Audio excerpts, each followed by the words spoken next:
जादुई तोता। एक छोटे से गांव में एक गरीब परिवार रहता था। उस परिवार में रामू और उसकी बीवी सीता उसके बेटे चिंटू के साथ रहते थे। उसी गांव में एक तोता भी रहता था। उसका नाम था रघु। वो किस्मत का धनी था।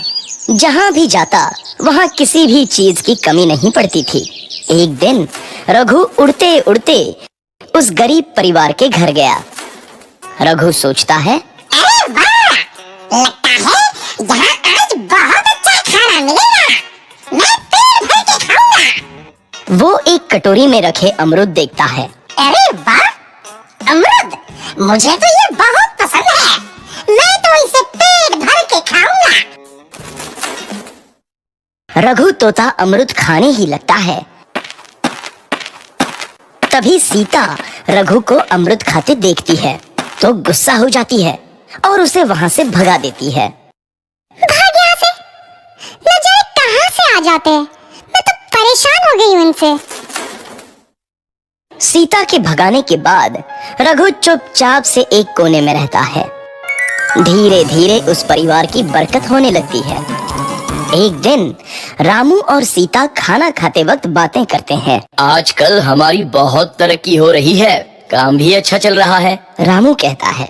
इस पर सीता कहती है, सच कहा, भगवान हमेशा ऐसे ही हम पर मेहरबान रहे। बेटा चिंटू भी कहता है, पिताजी, मुझे खिलौना लेके दो ना, मेरे सभी दोस्तों के पास है। रामू कहता है, ठीक है, जरूर लाऊंगा। सीता कहती है, कितने खुश है सब, मेरे परिवार को किसी की नजर ना लगे। एक तरफ ऐसी बातें होती हैं तो दूसरी तरफ रसोई में रघु तोता भी अमरूद खाते रहता है। मजा आया, अमरूद खाया, मजा आया, अमरूद खाया, मजा आया। तभी सीता रसोई में आती है और रघु तोते को अमरूद खाते देख बहुत गुस्सा होती है। सीता रघु को बाहर निकालने के लिए पिंजरे में अमरूद रखती है। रघु जब अमरूद खाने लगता है तो पिंजरे का दरवाजा बंद हो जाता है और वो उसमें फंस जाता है। मुझे बाहर निकालो, मैं यहाँ फंस गया हूँ, मुझे बचाओ।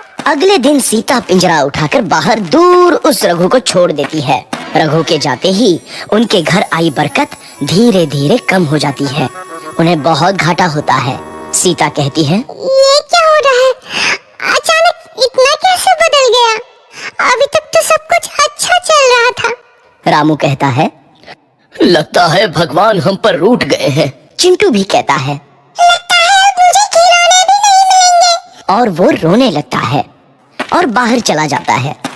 कुछ दिन बाद रघु तोता फिर से उस घर में आता है। वापस आया, मैं वापस आया। अब मैं जमकर अमरूद खाऊंगा। रघु सीधा रसोई घर में चला जाता है और अमरूद खाने लगता है। कुछ देर बाद सीता रसोई में आती है और रघु को देख कहती है, एक तो घर में पहले से इतनी दिक्कत चल रही है और ऊपर से ये तोता मुझे और परेशान कर रहा है। सीता रघु को वहां से भगा देती है। रघु उड़कर किसी कोने में छुप जाता है। कुछ दिन बाद धीरे धीरे उस घर की बरकत वापस आने लगती है। काम भी अच्छे से चलने लगता है। एक रात जब रघु तोता अमरूद खाने जाता है तो पिंजरे में फंस जाता है। ये लोग आखिर चाहते क्या हैं? एक तोते को शांति से अमरूद खाने क्यों नहीं देते? मैं कौन सा चोरी कर रहा हूँ? बस अमरूद ही तो खा रहा हूँ। तभी रामू वहां आता है और पिंजरे में रघु तोते को देख उसे बाहर छोड़ देता है। ये तोता भी कितना जिद्दी है, बार बार वापस आ जाता है। जैसे ही रामू रघु को छोड़ देता है, अगले दिन से फिर से उनके घर की बरकत जाने लगती है। काम में घाटा होता है।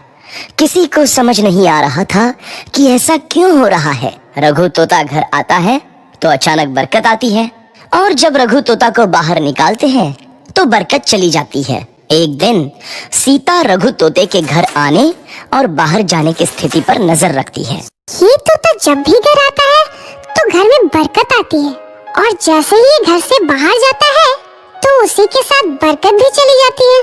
कहीं ये जादुई तोता तो नहीं है? अगली बार जब ये तोता घर आएगा तो मैं इसे कहीं नहीं जाने दूंगी। सीता रघु का बहुत इंतजार करती है, लेकिन रघु तोता दोबारा उस घर में कभी नहीं आता।